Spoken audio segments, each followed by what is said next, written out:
Hey, everybody. Thank you so much for joining me again on Crypto and Real Estate. I'm Piper Moretti, and I have a really special guest today. His name is Chad Decker, and boy, does he have some really awesome experience in crypto, blockchain, and real estate. And we're going to talk about it all today. So let me go over just a few little career points. Chad right now is president of CED Investments.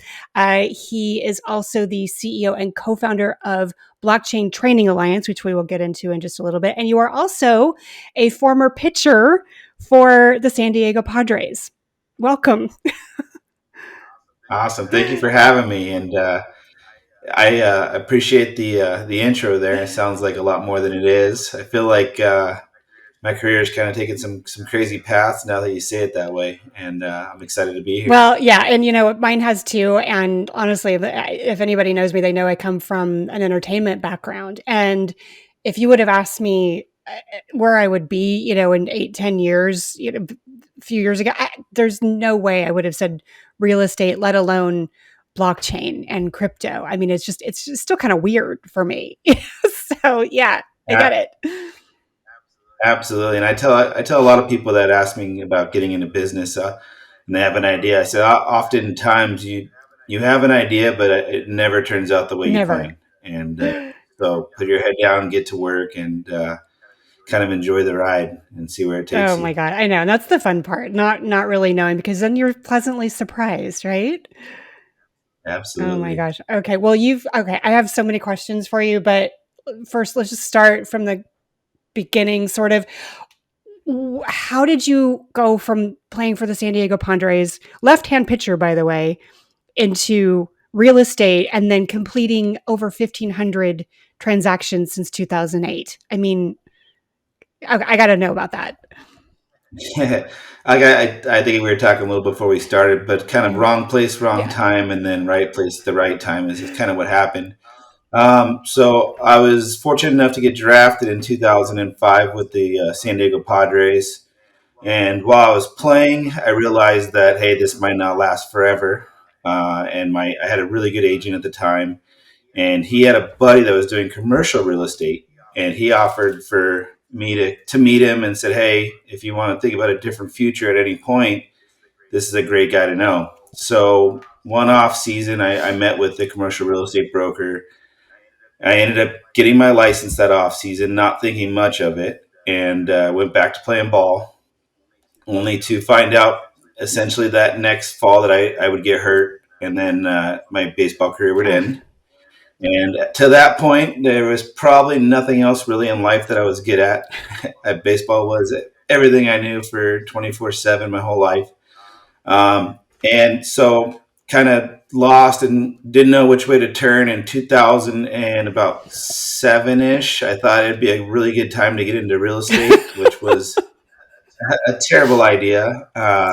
So I started in commercial real estate, and I thought I was doing really, really well. And the market had other plans for me. So at about 25 or 26 years old, the market turned on me and gave me a pretty good kick in the backside. And I was kind of looking around trying to figure out what I was going to do. And I had two good buddies of mine that approached me at that point and said, hey, do you want to try to flip some houses? We have a really wealthy investor. He's going to help us out. We'll see if we can do a house or two a month. I'm like, I have nothing else going on at this point. I had $100,000 in commissions in my head that were coming my way, and I ended up with zero of those deals closing. Yeah. So let's try something different. And we had the goal of buying about one or two houses a month, and that would be very good. By I think it was third week, we were buying. We got to about 25 houses a week. We were buying 100 houses a month. And we built a war room. We had about $36 million in play at all times. It got out of hand quick, but we did I think we did something we'll never do again. We did a 100% return on that $36 million within the first year, and I mean it was 2009 through 11 was crazy. We had 75 to 500 houses at a time, just depending on the time frame. We were covering all of Southern California, so we had a big market to play in. And I learned a lot and learned a lot, made a lot of mistakes. We did a lot of things right. So, and that kind of jump started my real estate residential career. And from there, it's kind of taken a bunch of different paths. As it does. I mean, oh, so okay, 500 of these transact like what did your team look like? I mean, how do you manage that kind of volume? We built as well. Like I said, it started with three of Yeah, us. One guy would go drive the house, make sure it wasn't burnt down. Which we've seen people buy burnt down houses. We've seen people buy houses that don't look anything like they do on Street of View. So course. our one rule was always to never buy anything that we didn't get eyes on somehow. So we started with one guy would drive it, one guy would go to the auction with checks, and one guy would sit in the office and run the Wow. computer, make sure that title was clear and that we were buying we were buying the correct loan position.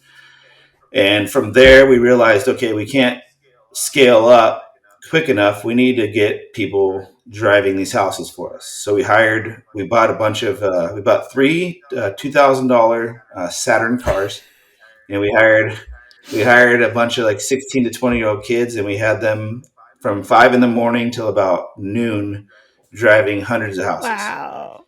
And then we hired a guy that they would report to. He would put notes in a Google spreadsheet. Then from there, we realized, okay, we can't be at five different auctions at the same time. So we hired bidders, and we were kind of the first. If you go to the auction now, you'll see that there's probably 20 people out there that are all on the Mhm. phone, and they're just there to bid. That's their job. Back when we first started, that was kind of new. Nobody had ever really done that.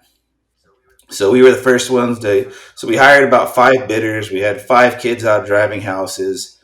We had a guy that his only job was to speak to both of them, and so the way we did it was to scale Mhm. up. We hired drivers, we hired bidders, we had construction crews, and we had a fun. It was a crazy time. It Yeah. was a lot of work. 5 in the morning till 8, 10 o'clock at night, but we were young and got a lot of great experience Oh out of my it. god. And all over Southern California. That's so impressive. Yeah, all of Southern California, and then we did Arizona for a bit Cool. too. And wasn't quite. It's as a lot of people know, it's tough to penetrate certain markets, especially if you're not there. You don't have eyes on Yeah. stuff. So we didn't do quite as well in Arizona. So we decided to focus on more of Southern California, and that's kind of where we cut our teeth. Wow. Wow. Okay. And so then how did you stumble upon blockchain and at what point, this is kind of like a two-part question. So like there's blockchain, right? And then like all the things that you can do with blockchain, and then you're already in real estate. And then at what point, I guess, one, did you discover it? And then two, discover, wow, this could be an amazing component to what we're already doing. That's because we know, and I say this probably every episode, real estate is just so antiquated. It needs so much help.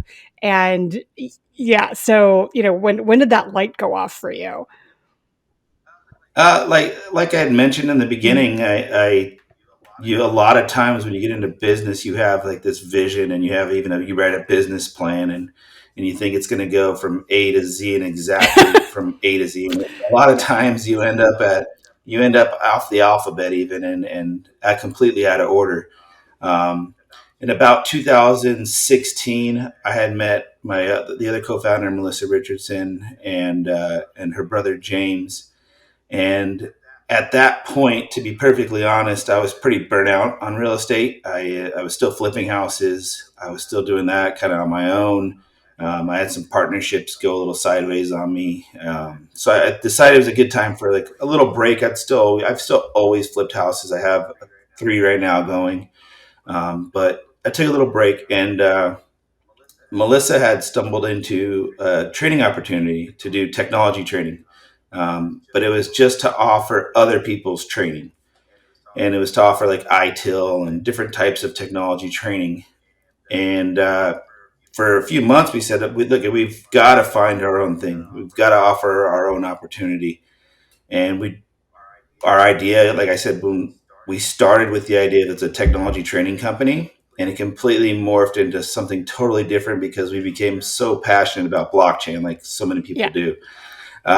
James Richardson has always been a crypto enthusiast since I've known him, and we were having dinner with him one night, and he brought up Bitcoin, and it was probably, it had just tanked, and it was back in the early days, so that first kind of free fall.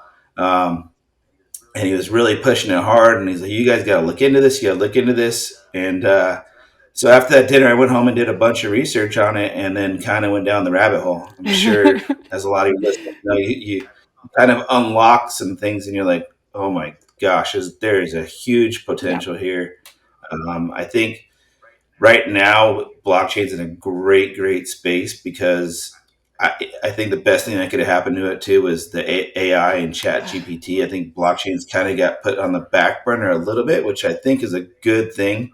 The internet was a huge fad for a while, right? And then it got put on the back burner, but then from rising from those ashes of the 90s, you have the Googles, the Microsofts, Facebook came along at some point, and the Alta Vistas and the AOLs. We all know that same story. Hmm. So I think from a lot of the stuff that's happened in the crypto blockchain space, we're going to see who the real players are and who builds actual companies Yeah. now, and take the kind of the negative light that's happening, and see who really turns this into a positive thing and a bigger thing. Yeah, and that's why I kind of get excited about bear markets because it just exposes all the idiots and bad players and gets rid of them. Granted, we always come out with bruises, but the ones that come out of it are by and large the ones you need to be paying attention to, don't you think?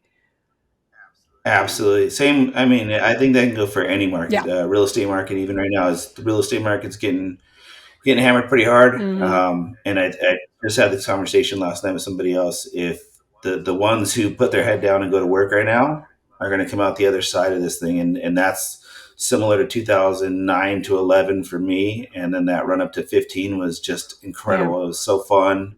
You don't know quite where it's going to lead, but I'll tell you what, it was from 2008 to 2010. We worked nonstop and kept our head Yeah. down and didn't let the negativity get into our Yeah, heads. you can't listen to it. You can't listen to, the fear and like what everybody else is like freaking out about, or else you're just going to go down with them. You can't do that at all. So, okay. So then have you had, and it's okay if you haven't, any like hands-on experience as far as like the intersection of blockchain and real estate? I mean, are you implementing it in your business now? And if not, like, I know you and I have spoken a few times in the last couple of months and everything. That's why you're here, about opportunities that you might see that are coming up, maybe even just as short as this year, or maybe even like 5 years from now.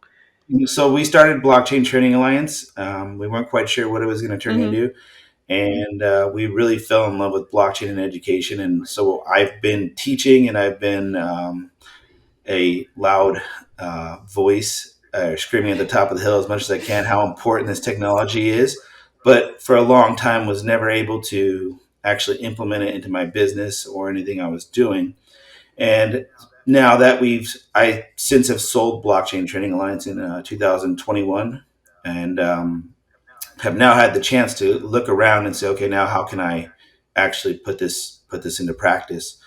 And I think that's kind of where I get to the last point of the market right now is down, but this is the time to really make moves. And Yeah.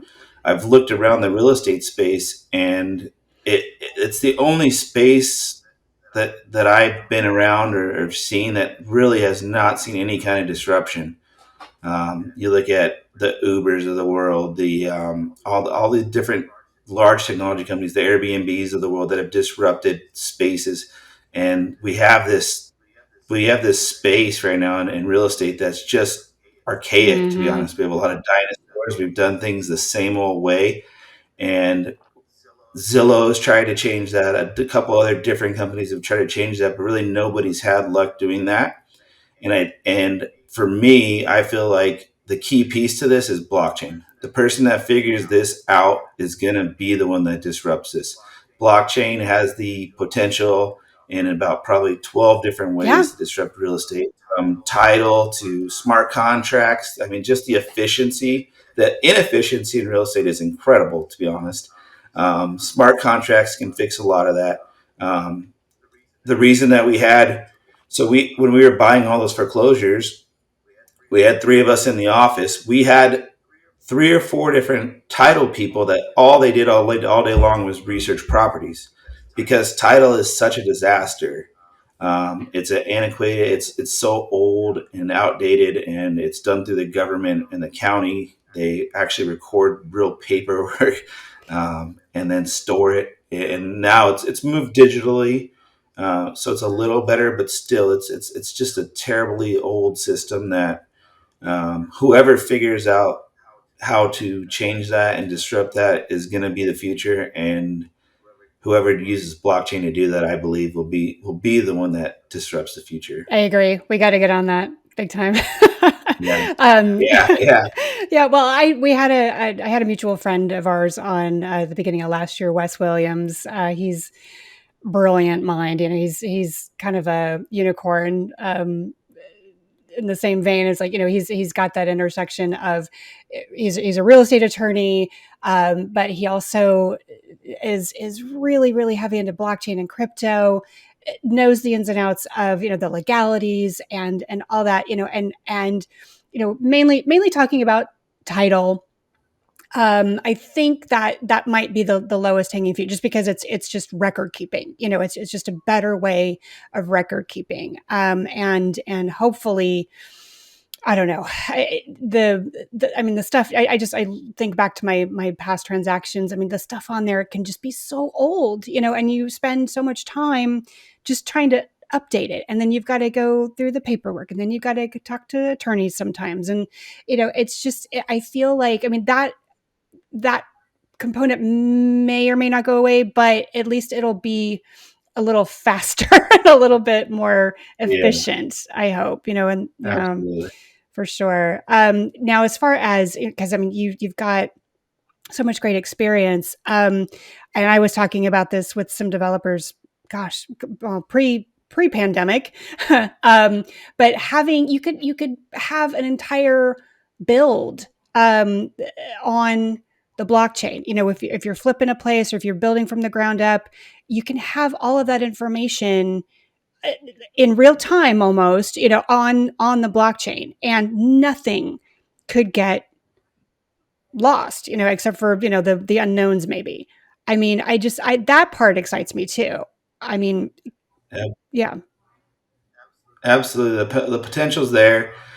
Think about even the potential for a homeowner to know, hey, or even a buyer. I'm buying this house. Where are the plans? Well, Mm, like, if you have a buyer now and they want to pull the plans, you're going to go to the county. You're going to hope they have them. You're going to try to find the architect. Good yeah. luck, right? Where everything that is done to the home, the new homeowner can have a key to record that to the blockchain in some fashion. I don't know who that third intermediary party, maybe, that can put that together. Hopefully, it's something we can be involved in one Yes. day.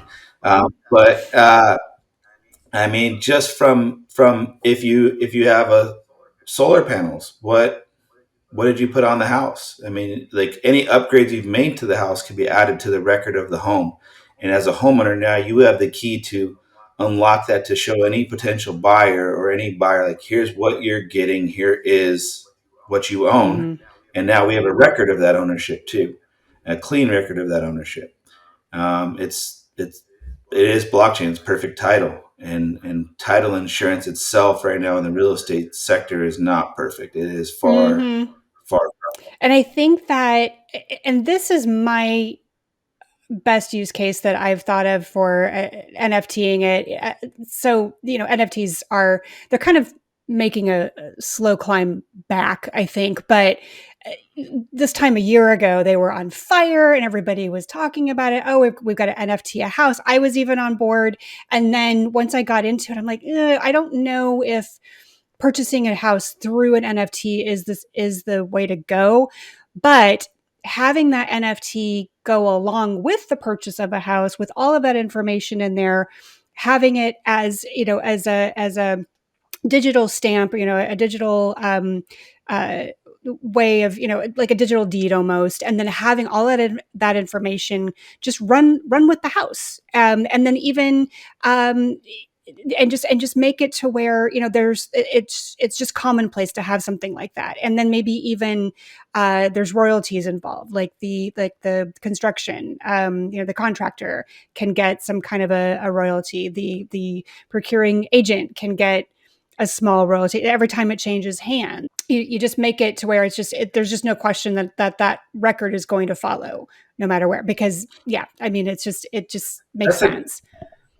sorry to interrupt you. It's a very interesting thought. Do you think that I know they do that in the art space? Do you think that's something that could be potentially in the future, that maybe a builder gives a better deal, but hey, every time you resell this home, we're gonna get a small Yeah. percentage of it. I don't know. I think that's an interesting thought. I hadn't really thought about that. Well, and speaking to some other mutual friends that used to be contractors, that was one of the first things they said. Wow, it'd be really great to have a royalty fee from this. But yeah, take a little bit of Yeah, cut, in the front end, and then make it, because that's the thing. That's the hard part about contractors. They put their heart and soul into building a beautiful home, and then they got to yeah, walk away from it. And then they, yeah. you know, With only yeah, liability. right, right. Well, there's that too. Yeah. Only Only liability. liability. Yep. Yeah. Oh my gosh. Well, I gotta. This is a funny thing. A little anecdote. Somebody sent me a video a couple of weeks ago. I don't. I wouldn't name names anyway, just because just I didn't want to get in trouble. But I have no idea who this guy was anyway. But he was talking in this interview. He kind of proclaimed to be a expert, I guess, and he said, "Oh, blockchain and title will never work because crypto is so volatile." And you never know what big I know, right? And you never know what Bitcoin's going to do. It's so volatile, and so it doesn't make sense to have title on the blockchain. I'm like, okay, clearly this guy does not get it, and it's not it. They're not, they don't run along together. Like, there's the Bitcoin blockchain. Yes, that's really just for payments. Then there's the Ethereum blockchain that people can code on. It's open source. That's where you get all these amazing platforms from. And then it just branches out from there. But Yeah. let's talk about that for a little bit. It has nothing to do with the volatility of crypto. No, and so for that exact reason, at Blockchain Trading Alliance, we were not anti-crypto Yeah. at Yeah. all. I have no problem with crypto. I'm not for it or against. I'm actually for it, but I'm not against it anyway. But our motto at Blockchain Trading Alliance, or our kind of credo, was that we are strictly a blockchain technology training company. We have nothing to do with the crypto sector, but we do teach about crypto, and crypto is one use case for blockchain. It is not blockchain. Blockchain is not dependent upon the volatility of the crypto market. So it's like I said, it's one single use Yeah. case. So we made very clear that blockchain as a technology, it is a complete separate item from the crypto market, and I think a lot of companies are starting to understand that and see the utility in it. So I think for that reason, we're still extremely early. Oh yeah. I don't think anybody still. I think everybody's still figuring this out, which is crazy to think about, because uh, I think crypto's been through so many ups and downs already, that it feels anybody that's been in the crypto space feels like a savvy veteran. But I think it's still so early, and I think in the next 10 years we're going to see some of the greatest growth that we haven't even imagined in the last 5 to 10 years. I think so. And there's definitely growing pains along the way. And it's so funny. I mean, I started teaching crypto and blockchain and real estate probably 5 years ago now. And 5 years ago, I was thinking, wow, it's going to be so crazy in 2023, 2024. It's like we're so far out from having any real change, but here we are, fast forward later, and it still feels like we're at the beginning. I mean, there's been some great Yeah, platforms, but some have stayed and some have gone, and we're still trying to harness this and really convince people, like municipalities and governments, like this is a thing, and we really need to implement this, especially in real estate. absolutely. And who is the Alta Vista and who is the Google? Who will Right. who's get it figured out and who will who's not? the beta? Who's the VHS for older people? Yeah. Well, and I do. It's interesting when you started saying that somebody didn't see title working. I kind of had similar thoughts, not because of the crypto market, but what I'm struggling to see on the title side is what comes first. Is it the chicken or the egg, right? Like I compare it to a dating site. If you were going to start a new dating app and you get a bunch of people on there, but you don't quite have the app launched yet, everybody's going to leave, right? Mm-hmm. And then okay, so then okay, you say, okay, you know what? We're going to launch the app first, and then you go out and launch the app, do marketing, and people go onto your app, and now there's nobody else there, so they leave. So how do you? Same with title. How do we get everybody on board at the same time and realize, hey, this is something that everybody's going to use, and I think the person that kind of unlocks that is going to be the one that's able to figure out the title side of it, and really put this together because I think you have to have understanding of the blockchain Mm-hmm. space and you have to really understand the title or the real estate space. I don't think you can be just a real estate professional, and I don't think you can be just a crypto Right. enthusiast. We're going to need to kind of marry those expertises and find that middle ground somewhere. Absolutely. And I think that starting small is the key. You start in very small markets to people who will just say yes and work with you. And I don't know, let's see what happens this year. I'm kind of excited though. Yeah. Yeah, absolutely. And whoever can prove the model, I think, is going to be off to the Yeah. races. It's going to be a lot of fun to watch. Awesome. Well, thank you so much, Chad. Do you have anything else any parting wisdom or anything like that? Or how can people get a hold of you? No, Or I'm on social media at I got an Instagram at Chad Decker Investor Broker. Pretty easy to find. I primarily have a lot of my house flipping on there, and anybody can message me on there. I'm happy to answer any questions about real estate, about blockchain. If you have a crypto question, I'll refer to Piper, especially if it's crypto and real estate related. I mean, where are you at right now in the real estate crypto cycle? What kind of experience are you seeing as far as transactions and people using crypto in real I estate? think, well, right now, the true investors, I think they're kind of holding back a little bit. It's all kind of a wait and see right now. Not to say that there Hmm. hasn't been deals done. There were a couple of deals. I unfortunately was not involved with them, but there were some really big deals that happened towards the end of last year, where people they just cashed out and bought some luxury homes. But now, because of the bear market, I am seeing so many scams come through, and I'm getting calls from agents at least once a week. Someone who has I have to do a whole explainer video on this too. I mean, I've done a podcast by myself with just scams, but these are like rampant now. Kind of like what to look for, but it's the same group of people. They're like, oh yeah, I only want to talk on WhatsApp, and oh, here's my Coinbase account and it's got $36 million in it, I'm ready to buy a house. And it's like, okay. So it's Yeah, the same conversation that I'm having with these guys, but that is like on fire right now. It's insane. Yeah. interesting. I think that's interesting because I just had a different conversation about another scam. But I think my word of warning would be if it's too good to be true, it It probably is. probably I is. just heard another story about a buddy. He's a real estate professional, a very smart guy, very successful developer, and he had got an offer in a different field of technology, and started telling us about it. And I'm like, wait a minute, that doesn't sound correct. That doesn't sound right. And sure enough, it ended up being a uh scam. So Man. Anything that's usually too good to be true, it probably I is. always say that. I always say that. I mean, and the people who are serious, I'll say this. I sound like a freaking broken record, but the people who are serious have no problem giving you what you ask for, like ID. Proof of funds, like real proof of funds, not just a stupid screenshot. So they'll Yeah, they'll come through. So just call them on their bluff early and abs- just don't waste anybody's time. absolutely. People want to walk away. All right, Chad. Thank you Awesome. so much. I want to have you on again because I know this is going to be a really No, interesting year. absolutely. Look forward to staying in contact with you and look forward to it. Absolutely. Thanks, Thank Piper. you.